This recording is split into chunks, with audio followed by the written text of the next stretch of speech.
할렐루야. 예, 주님의 이름으로 사랑하고 축복합니다. 하나님을 갈망하는 삶의 자리에 서셨던 여러분들이 이제 예배 자리에 섰습니다.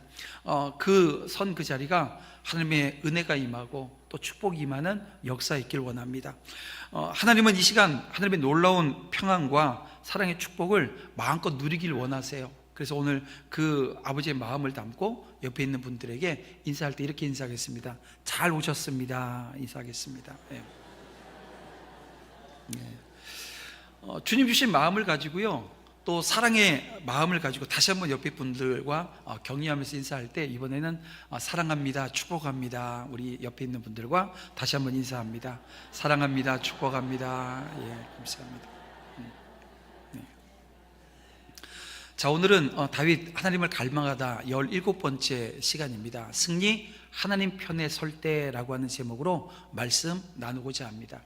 우리는 지난주에 시바와 무비보셋 이야기를 가지고 하나님의 말씀을 받았는데요, 그때와 마찬가지로 오늘 본문도 이 다윗이 범죄하기 이전에 얼마나 강력한 구사를 가지고 있었는지, 그리고 어떤 맹의를 떨치고 있었는지, 이걸 지금 우리에게 보여주고 있습니다. 그러니까 오늘 이 사무엘서 기자는 요 장치를 둔 거예요.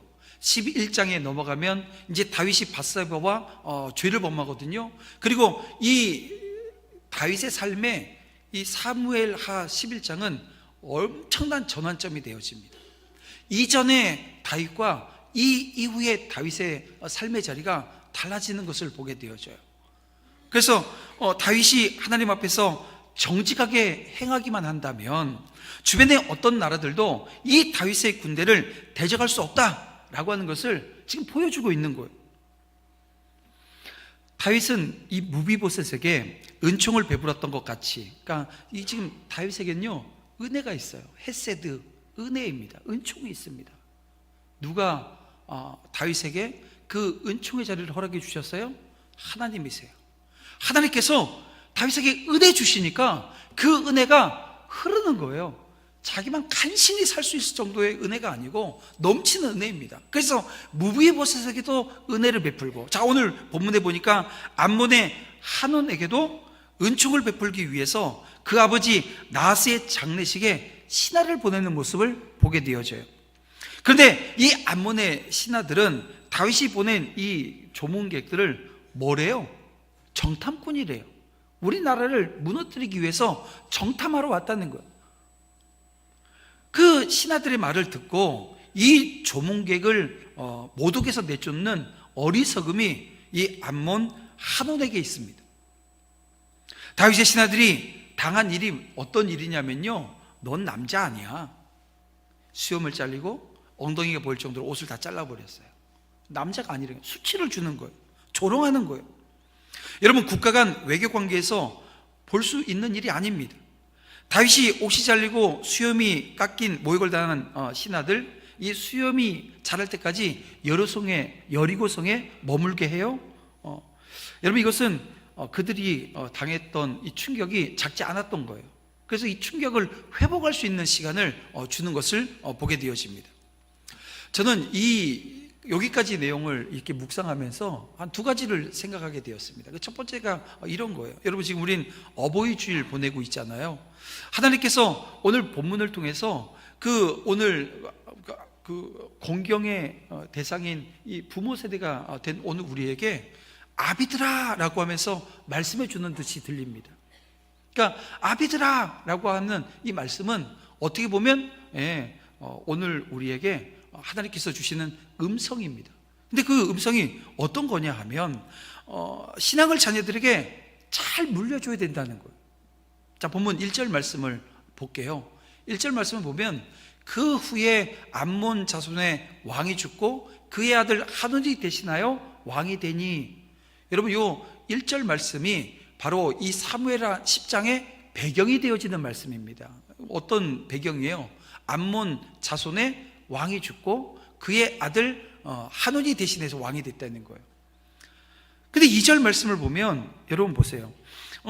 죽은 왕이 나하스였음을 알게 되었습니다. 나하스의 아들 한온에게 은총을 베풀되, 근데 여러분, 이 나하스는 일찍이 사울이 이스라엘 왕으로 공식 즉위하기 이전에 이 길리앗 야베스를 침공했다가 사울이 이끄는 이스라엘 군에 의해서 퇴폐했어요. 그러니까 지금 암몬을 다스렸던 이 나하스라고 하는 인물은요, 상당히 호전적 인물이었던 겁니다. 근데 2절 말씀에 보니까 다윗이 뭐라 그래요? 내게 은총을 베푼 것 같이 하리라 라고 얘기하고 있습니다. 자, 다윗과 나하스 사이가 어떻게 된 거예요? 사이가 좋아진 거예요. 화친 조약을 맺었던 것 같아요. 어떤 내용인지는 성경에 나와 있진 않습니다. 그런데 이 서로가 도움을 주고받는 관계로 발전해 있는 거예요. 그런데 오늘 본문에 나하스가 죽고 그의 아들 하눌이 대신해서 왕이 되었다고 말씀하고 있습니다. 자, 표면적으로 보게 되어지면 세대 교체가 되어진 거예요. 아버지 세대가 가고 다시 아들 세대가 이제 세워진 것처럼 보입니다. 근데 이 세대 교체가 겉으로 보면 아무 문제 없는 것처럼 보여요. 근데 사실 여기엔 아주 중대한 함정이 있다는 것입니다.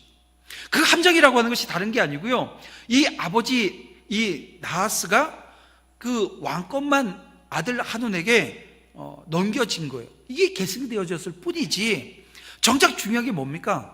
아버지가 통치했던 통치 스타일, 다시 말하면 이 왕으로서 가져야 될 지혜, 그리고 왕으로서 가져야 될 이 덕망이라고 하는 것은 계승되지 못했던 것을 요 짧은 오늘 우리가 읽었던 10장 이 앞에 있는 이 5절까지 말씀을 통해서 발견케 되어진다는 것입니다. 다시 말하면 이런 거죠. 한우는 그 새로운 왕으로서 첫 시험대가 된 것이 뭐냐면 부왕 아버지의 장례식이었습니다. 근데 여기서 아주 중대한 실수를 범해요. 결국 나라 전체를 멸망의 길로 이끌고 말았던 거예요. 여러분, 동일한 내용이 이 이스라엘에도 있어요. 여러분, 이스라엘 왕들 중에 가장 지혜로운 왕이 누굽니까? 솔로몬 왕입니다. 지혜의 왕이에요. 우리가 지금 새벽 시간에 솔로몬이 쓴 잠언을 우리가 읽고 있는데요, 솔로몬이 쓴 잠언이지만 그 잠언을 쓰게 하신 분이 누구세요? 하나님이세요. 그래서 제가 그래요, 이게 만약에 솔로몬이 쓴 거라 솔로몬이 썼다 그러면 저도 안 읽어요. 왜냐면 솔로몬이 나중에 어떤 자리에 서 있는지 아니까 그 사람 쓴 거 별로 뭐 효력이 없는 것처럼 보여요. 그런데 그 잠언은 하나님의 말씀이라는 거예요. 그런데 그 말씀, 그래서 제가 그 잠언 시작하면서 서두에 그랬죠. 이 솔로몬이 부왕이었던 다윗이 어떤 지혜를 가지고 어떤 덕망을 가지고 그 왕이라고 하는 이 사명을 감당해야 되는지를 잘 배워냈던 거예요. 그래서 이 잠언을 쓰고 있는 이 솔로몬, 하나님께서 어떤 마음으로 쓰게 했냐면 마찬가지로 자기도 자녀들에게, 다음 세대에게 하나님의 말씀대로 살게끔 하기 위해서 잠언을 쓰고 있어요. 그런데 그 아들이 누굽니까? 르호보암입니다. 르호보암 때 어떤 일이 발생했어요? 아버지가 가지고 있었던 지혜, 아버지가 가지고 있었던 덕망, 르호보암이 받아내지를 못했어요. 그래서 어떻게 됩니까? 아주 우둔한 정책을 펴요. 예, 이 공동체 안에 어른들이 주는 그 교훈들, 권면들을 무시해요. 그냥 자기보다 나이 어린 젊은 사람들이 주는 그 조언들, 그것만 듣다가 아주 우둔한 정책을 펴요. 결국 어떻게 되어져요? 나라가 두 개로 나뉘는데요, 10지파가 떨어져 나갑니다. 그렇게 남북으로 분열되어지는 모습을 보게 되어진다는 것입니다. 여러분, 이처럼 정말 정작 중요한 것은 후손들에게 계승되어야 되는데요, 계승되어지지 못했을 때 그 결과는 아주 큰 비극으로 남게 되어진다는 것을 오늘 이 본문 1절이 오늘 우리에게 말씀해 주는 듯 보입니다. 여러분, 세상의 모든 부모들이 자녀들에게 좋은 것 물려주기를 원하잖아요. 그런데 우리는 여기서 정말 기억해야 될 거예요. 이겁니다. 여러분, 재물과 같은 유형적 재산은 얼마든지 쉽게 물려줄 수 있어요. 여러분, 고민하지 마세요. 여러분들이 그냥 죽고 난 다음엔요, 세상 법이 얼마 몇 등분해서 나눠서 가져야 되는지 다 정해놨어요. 고민하지 마세요. 근데 정말 고민해야 될 건 뭐냐 하면 무형의 재산입니다. 눈에 보이지 않는 재산이에요. 바로 이 신앙과 인격 같은 무형적 재산은 절대 여러분 자동적으로 전해지지 않아요. 아버지가 신앙이 있고 어머니가 인격적이라고 그 자녀가 신앙이 있고 인격적인 자리에 서는 게 아니라는 거예요. 그래서 모든 부모된 사람들은 여러분 재산 못지않게, 아니 그보다 더 우선해서 평생 인생의 지침이 될 여러분 올바른 신앙, 여러분 믿음의 자리, 여러분 신앙적 인격, 이걸 물려주기 위해서 노력해야 됩니다. 그러기 위해서 뭐예요? 내가 먼저 신앙을 가져야 되고, 내가 먼저 믿음의 자리에 서야 되고, 내가 먼저 인격적인 삶의 자리에 서야 된다는 거예요. 예전에 미생이라고 하는 드라마가 있었습니다. 이게 아주 막 그 시청률이 높았던 것으로 기억이 돼요. 여기 보게 되어지면 그 과장 역할을 했던 상식 역할을 했던 이성민 배우하고 장그래 역할을 했던 그 임시완 배우가 이게 어떤 일을 하나 하고 나서 둘이 앉아서 얘기하는 장면이 있습니다. 그때 이 과장이었던 이성민 배우가 이런 얘기를 해요. 사업하면서 가장 위험한 게 뭔 줄 알아? 경주마처럼 되는 거예요. 앞만 보면 달리는. 그런데 그러다가 박살 나거든. 잘 멈췄어. 이런 얘기를 해요. 그러면서 우리 아이들에게 정말 앞만 보고 달리는 이 경주마를 물려주지 말자, 뭐 이런 결심하는 장면이 나옵니다. 여러분 어떻습니까? 여러분들이 자녀들을 키우고 그리고 그 자녀들을 바라보면서 혹여 경주마가 되기를 원하지 않으세요? 앞만 보고 달리기를 원하지 않으십니까? 큰일 납니다. 왠지 아세요? 제가 경주마 기록을 봤더니요, 그래서 어젯밤에 경주마 기록 한번 마사회까지 제가 들어가서 찾아봤더니 여러분 1000m 기록이 58초예요 2200m 달리는 기록이요 한 2분 20초 됩니다. 그런데 그렇게 달리고 난 다음에 어떻게 되어죠? 열심히 달렸는데 다 다리 골절되고 뭐가 다치고 하게 되어지면 경주마로서 못 쓰여져요. 여러분 인생은 경주마가 아닙니다. 인생 길어요. 여러분 그냥 아이들을 키워내는데 경주마처럼 뭐 그렇게 안 했으면 좋겠는 거예요. 여러분 더욱 중요한 게 뭡니까? 오늘 그 경주마로 키워내지 않겠다, 이 결심보다 더 중요한 건 이런 거예요. 올바른 신앙 물려주겠다. 여러분 오늘 저와 여러분, 오늘 우리 카네이션 저보다 나이 많으신 41살부터는 다 그 마음 가져야 돼요. 자녀들을 어떻게 해요? 경주마로 키우지 않겠다. 이걸 넘어서 뭘요? 신앙의 유산 물려주겠다. 유산 물려주지 않기 운동한다는데 저는 반대입니다. 왜냐하면 물려줘야 되는데 뭘 물려줘야 돼요? 신앙의 유산 물려주고요, 인격적인 삶의 자리를 물려줄 수 있어야 돼요.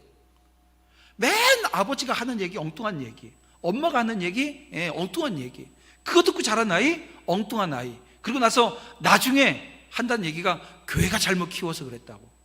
아니 키우기는 자기가 키우고 왜 교회가 잘못했다 그래요? 여러분 오늘 우리는 올바른 신앙과 인격만 형성되어지면 여러분 인생에 아무 문제 없는 삶의 자리 오지요? 아니요. 여러분 누구나 똑같이 삶에는 어려움이 와요. 시련이 와요. 고난이 옵니다. 그런데요, 바른 신앙을 가지고 있고 바른 인격을 가지고 있으면 그 오게 되어진 고난이요, 시련이요, 아픔이요 이겨내요. 그건 누구보다도 바로 일어나서 그 온전한 길을 가게 된다는 것입니다. 그래서 오늘 이 시간 여러분 우리 어버이 주일에 자녀들의 공경을 우리가 받고 또 우리 그렇게 서 있어야 되는데, 그때 우리가 다시 한번 결정해야 되고 결단해야 될 것은 이런 거예요. 최고의 유산, 이 평생의 삶을 유지할 수 있는 아름다운 유산을 우리에게 물려주자. 그 유산은 바른 신앙인데요, 이 바른 신앙은 어떻게 세워져요? 말씀으로 세워지는 거예요. 여러분 이번에 성경 역사 1도 우리 수요일날 하는데 힘든데 힘들어요. 힘들어요. 그 매일매일 꼬박꼬박 말씀 읽고 내 삶의 자리를 체크해내는 거 힘들어요. 그런데 하세요. 왜요? 내가 그 자리에 서서 말씀 품고 하나님 주시는 은혜로 기도하는 자리에 서게 되어지면 내 자녀가 바른 길 가게 되어집니다. 그래서 나중에 엄마가 아빠가 말씀 보고 기도하고 그 선자리엔 자녀들이 사모함이 그 자리에 생기는 거예요. 여러분, 그 은혜가 우리 가정들마다 그 말씀과 신앙으로 세워지는 은혜 역사 있기를 주님의 이름으로 축원함을 드립니다. 그런가 하면 또 오늘 이 본문 안에서 발견되어지는 하나는요, 내가 선을 베푼다고 그것이 꼭 선한 결과가 오는 게 아니더라는 거예요. 자, 2절 말씀을 다시 한번 볼게요. 다윗이 이르되 내가 나아스의 아들 하논에게 은총을 베풀되 그의 아버지가 내게 은총을 베푼 것 같이 하리라, 이렇게 이야기합니다. 여기서 나아스가 다윗에게 구체적으로 어떤 은총을 베풀었는지 우리는 알지 못합니다. 하지만 은혜로 표현된 것이 무엇이었던지 간에 분명한 것은 지금 다윗이 진심으로 이 나아스의 은혜를 기억하고 그의 아들 하논에게 갚으려 했다는 거예요. 즉 이 다윗은 나아스의 죽음을 애도하고요, 그의 아들을 위로하기 위해서 특사를 보낸 거예요. 그런데 그 결과가 무엇입니까? 자신의 호의에 이 감사의 메시지가 온 게 아니에요. 오히려 그 고대 중동 지역에서 최고로 그 수치로 여겼던 그 참을 수 없는 그 모욕적 응답을 받게 되어집니다. 자, 이 사실을 통해서 우리가 알게 되어지는 게 뭐예요? 나의 선의가 항상 좋은 결과를 가져오는 것이 아니라고 하는 걸 말해주는 것 아닙니까? 그렇습니다. 이처럼 우리가 선을 행하는데 반대로 모욕과 이 수치를 받게 되어지는 경우들이 있어요. 우리 흔히 그런 말을 하죠. 가는 말이 고와야 오는 말도 곱다라고 하는 말이 있습니다. 근데 때로는요, 가는 말이 아무리 고와도 이게 오는 말이 거칠 때가 있어요. 아니, 거친 게 아니라 주먹이 확 날라올 때도 있다는 것입니다. 근데 여러분, 이것이 바로 죄와 악이 있는 이 땅의 현실이라는 거예요. 여러분, 주님을 생각해 보세요. 주님이 인류를 구원하시기 위해서 이 땅에 오셔서 이 짧은 생이지만 정말 최선을 다해서 살아내셨는데요, 그 결과가 무엇입니까? 그 결과는 여러분, 사람들의 조롱이고 침뱉음이었고 주먹질이었고 채찍질을 당하는 거예요. 그리고 마침내는 십자가에서 죽으시는 거였습니다. 여러분, 이것이 오늘 우리가 처한 현실인 거예요. 선을 베푸는데 도리어 악으로 갚음을 받을 수 있습니다. 그래서 성도들이 선을 행하다가 낙심하는 모습들이 종종 발견되어집니다. 근데 여러분, 오늘 우리가 선을 행하는데요, 선행에 대해서 합당한 열매가 없더라도, 아니 오히려 조롱당하고 핍박당하고 뭐 박해가 있더라도 낙심하면 안 됩니다. 왜냐하면 주님께서 우리에게 이렇게 말씀해 주세요. 우리 마태복음 5장 우리 11절 12절 말씀입니다. 우리 다 함께 읽어보겠습니다. 우리 다 같이 한번 화면에 나온 말씀 함께 읽습니다. 시작. 나로 말미암아 너희를 욕하고 박해하고 거짓으로 너희를 거슬러 모든 악한 말을 할 때에는 너희에게 복이 있나니 기뻐하고 즐거워하라. 하늘에서 너희의 상이 큼이라. 너희 전에 있던 선지자들도 이같이 박해하였느니라. 예. 자, 말씀 보세요. 우리에게 복이 있대요. 우리에게 복이 있대요. 뭐가 복이래요? 예. 이게 막 박해받고 욕먹고 하는데 복이 있대요. 기뻐하고 즐거워하래요. 여기 지금 마태복음 5장 11절 12절 말씀에 딱 부합되어지는 구약의 인물이 한 분 있습니다. 누구예요? 예. 요셉이라고 하는 인물입니다. 그 요셉 할아버지가 그랬어요. 아니 막 자기를 막 인신매매 당했어요, 형제들한테. 그리고 정말 최선을 다해서 일하는데 뭐 성범죄자로 낙인 찍혀가지고 감옥에 갑니다. 감옥 가서도요, 자기를 아무도 돌아보는 사람이 없는 거예요. 그런데 성경은 계속해서 그 요셉을 향해서 뭐라고 표현하고 있어요? 형통하였더라. 아니, 감옥에 가는 게 무슨 형통이고, 무슨 모함 받는 게 무슨 형통이고, 인신매매 받는 게 뭐가 형통이에요? 근데 여러분, 그게 형통이라고 말합니다. 복이 있다는 거예요. 기뻐하고 즐거워하라는 거예요. 왜 그래요? 이 선악에 대한 진정한 열매는 여러분 이 땅에서 맺는 게 아닙니다. 내가 선악을 베풀었는데 내가 지금 내 눈앞에서 그 선악에 대한 결과가 와야 된다? 아니라는 거예요. 여러분, 우리가 토요전도를 합니다. 수요전도를 해요. 그런데 여러분, 토요전도는요, 우리 교회 빈자리 채우자고 하는 전도가 아닙니다. 그래서 토요전도를 통해서 열매 있어요, 없어요? 눈에 보여요, 안 보여요? 안 보여요. 근데 언제까지 해야 돼요? 주님 오실 때까지 해야 되는 게 그 일이에요. 왜냐면 그건 하나님 나라 운동입니다. 그래서 우리가 전하는 그 복음이 열매 맺는 자리는요, 옆에 있는 교회가 될 수 있어요. 가까이 있는 옆에 있는 교회가 될 수 있고요, 멀리 있는 교회가 될 수도 있어요. 왜냐면 이사 가서라도 어느 날 오늘 우리가 전한 복음이 기억나요, 생각나요. 우리 눈에 열매가 없다고, 우리 눈에 보이지 않는다고 열매가 없는 게 아니라는 거예요. 여러분, 오늘 우리가 선을 행하는 모든 자리에 동일한 모습이 있습니다. 근데 때로는 열매가 보이기도 해요. 열매가 전혀 없진 않아요. 그런데 기대하지 말라고요. 우리 눈앞에 보이는 걸 기대하지 마세요. 하지만 그 기대가 없다고, 아니면 그것이 오늘 우리 눈앞에 가시적으로 보이지 않는다고 없는 것도 아니라는 거예요.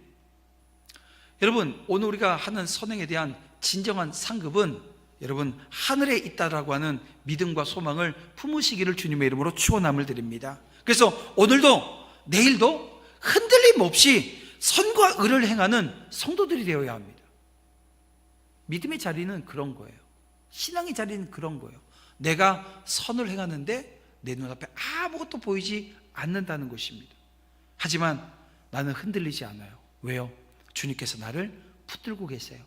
강하신 오른팔로 나를 사로잡고 계세요. 내가 그 자리에 서 있는 거예요. 여러분, 그 은혜의 자리에 함께 서시기를. 여러분, 이게 힘든 거예요. 왜냐면 생각해 보세요. 공부 열심히 했는데 여전히 30점을 맞고 있어요. 아니면 밤새서 공부했는데 그럼 어떻게 해요? 아, 나는 머리가 안 좋은가 보다. 놓는 거예요. 그런데 그 생각이 들 때 또 공부하고 또 공부하면 40점, 50점, 60점, 70점, 80점, 100점 가는 거예요.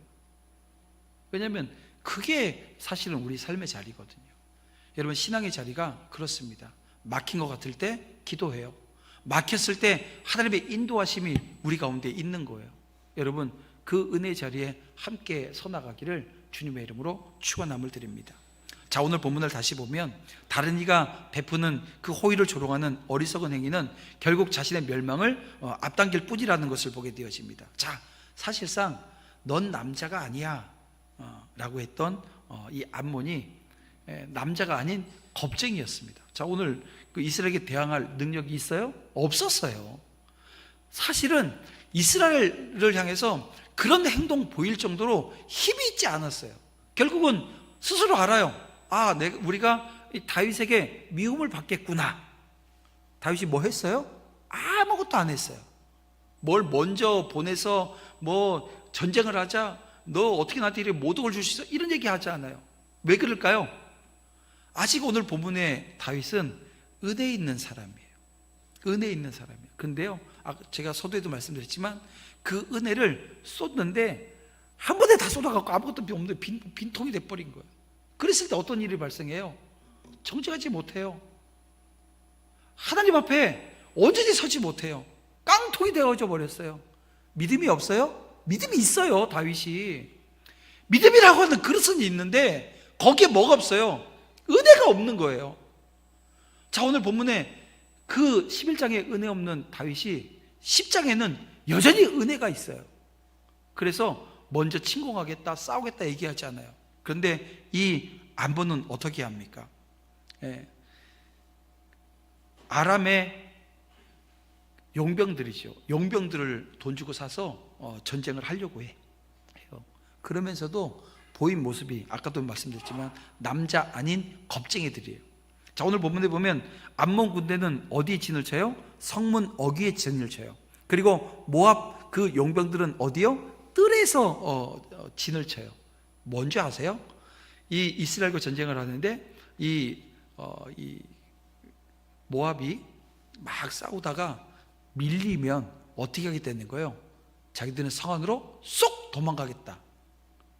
이게 지금 이 나라의 모습입니다. 요압도 암몬은 이 겁쟁이에 불과하다라고 하는 것을 판단해요. 그래서 자기가 정예병을 선발해서 아람과 싸우고 나머지 군사들은 이 아비색에 맡겨서 암몬과 싸우게 합니다. 그리고 이 밀리는 쪽이 있으면 어떻게 하죠? 서로 돕기로 이야기를 하고 돌격을 합니다. 그런데 이 아람의 용병들이 이스라엘 이 정예병이 달려오는 것을 보고 싸우지도 않고요, 다 겁나고 다 도망가 버렸어요. 아몬은 용병들이 도망가자 이 자신들도 성 안으로 숨어버렸어요. 계획대로 한 거예요. 여러분 보세요. 다윗이 보낸 이 신하들을 모욕 준 이 암몬이 정작 어떤 사람들이었어요? 겁쟁이들이었다는 거예요. 이 사실이 드러나는 거예요. 여러분, 하나님의 나라와 그 왕을 비웃는 자들은 어리석은 겁쟁이라고 하는 것이 만천하에 드러난다는 거예요. 그래서 오늘 우리가 살아가는 삶의 자리에, 신앙의 자리에도 마찬가지입니다. 오늘 우리가 신앙으로 서 있고 믿음으로 서 있으면 상남자 되어지는 거예요. 하나님께서 겁쟁이로 우리 살게 만들어 놓지 않습니다. 오늘 이 다윗처럼 먼저 평화를 구하고 먼저 은혜가 흘러가는 삶의 자리에 서게 한다는 거예요. 저는 이런 본문 가운데 또 하나 이 승리의 공식을 발견하게 되어집니다. 그것은 바로 정체성에 대한 확신입니다. 우리가 신앙생활을 하면서 어떤 정체성을 가지고 살아가야 하느냐라고 하는 거예요. 여러분, 본문 12절 말씀을 볼게요. 이 12절 말씀을 보면 이 요압이 동생 아비새를 향해서 한 말입니다. 너는 담대하라. 우리가 우리 백성과 우리 하나님의 성읍들을 위하여 담대히 하자라고 하는 이야기를 합니다. 여러분, 이 요압이 뭐라고 표현해요? 이스라엘 성읍들을 가리켜서 뭐라고 얘기해요? 하나님의 성읍들이라고 표현하고 있는 것을 보게 되어집니다. 다시 말하면 요압은 이런 표현을 통해서 현지에 지금 벌어지고 있는 이 전쟁이라고 하는 양상이 단순히 육적인 전쟁이 아니고요, 하나님의 성읍, 하나님의 백성을 지키기 위한 전쟁으로 묘사하고 있는 성전이라는 거예요. 그리고 이 성전을 치르고 있는 자신들은 하나님의 군사들이라고 하는 정체성을 가지고 이야기하고 있습니다. 그리고 이렇게 자신들이 누구이며 무엇을 하고 있는지라고 하는 것을 분명히 확신한 이후에 이 전투하는데요, 승리로 이끌어요.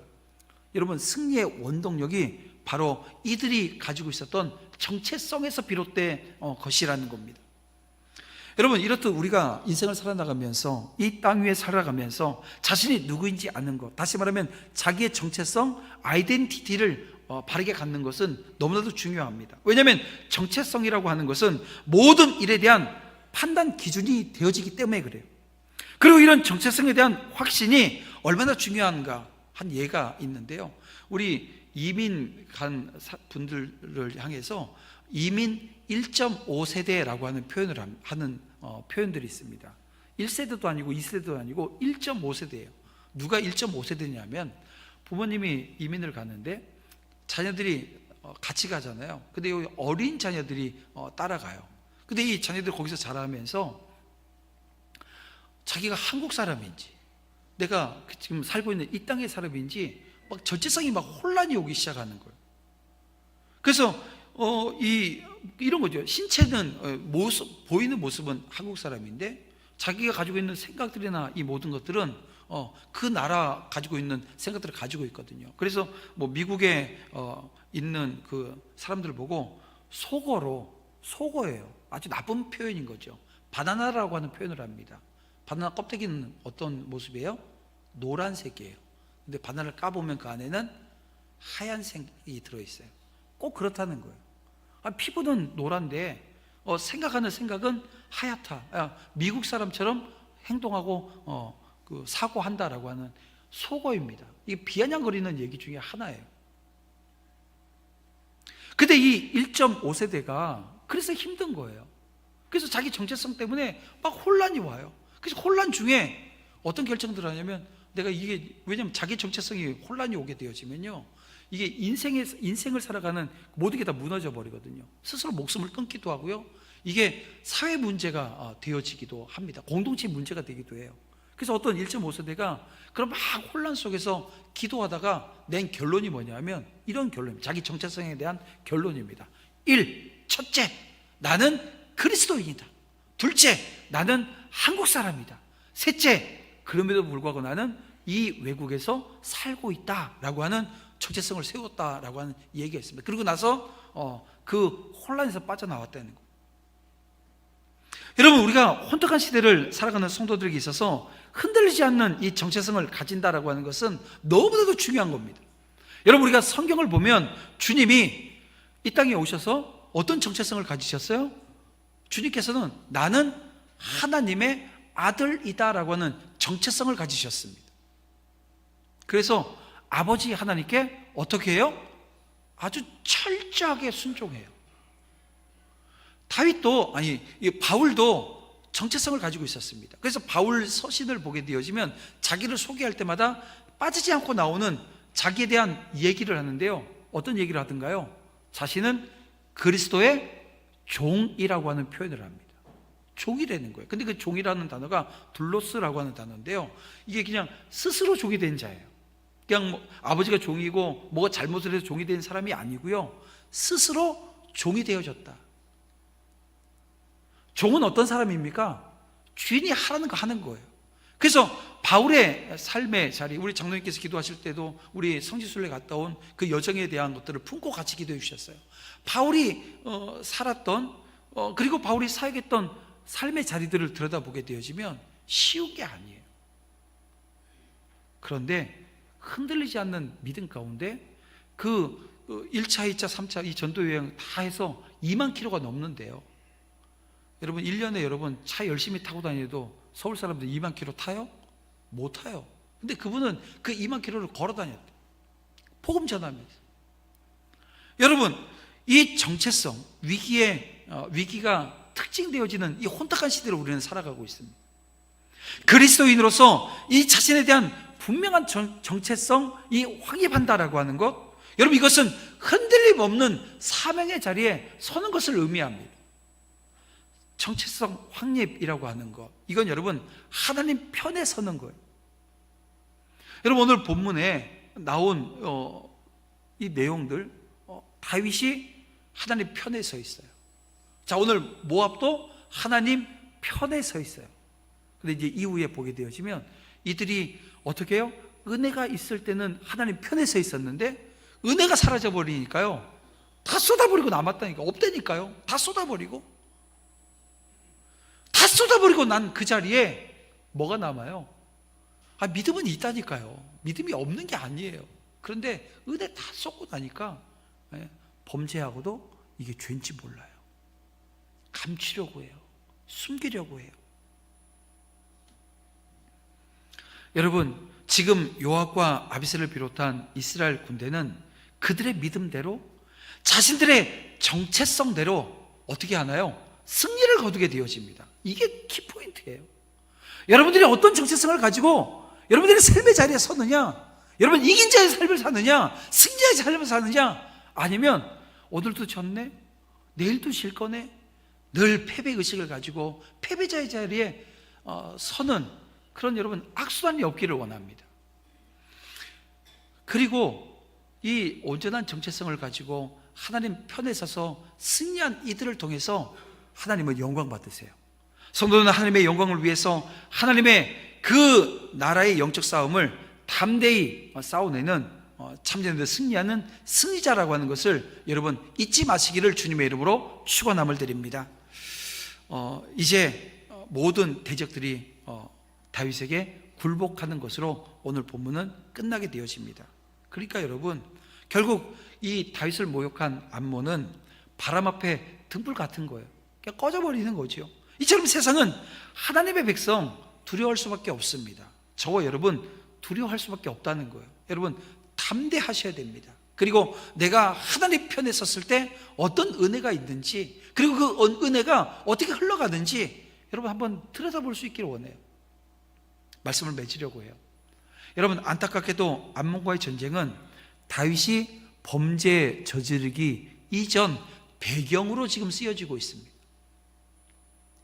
만약 다윗이 죄를 범하지 않았다면 이렇게 주변 나라들의 어떻게 보면 평화를 구가하고 어떻게 보면 평정했던 왕으로 계속 살아갈 수 있었을 거예요. 우리가 하나님을 진실하게 섬긴다고 한다면 어느 누구도 오늘 우리를 조롱하거나 공격할 수 없습니다. 왜요? 우리가 하나님 편에 서 있기 때문에 그래요. 그리고 오늘 우리가 이 영적 싸움에서 어디다 우리는 승리하게 될 거라는 거예요. 여러분, 한 주간을 시작하면서 오늘 우리는 예배합니다. 하나님을 찬양합니다. 그리고 하나님 앞에 엎드립니다. 왜 그래요? 하나님 편에 서겠다라고 하는 결단이 우리 가운데 있는 거예요. 그 은혜의 자리에 우리 함께 서서 믿음의 길 걸어가시기를 주님의 이름으로 축원함을 드립니다.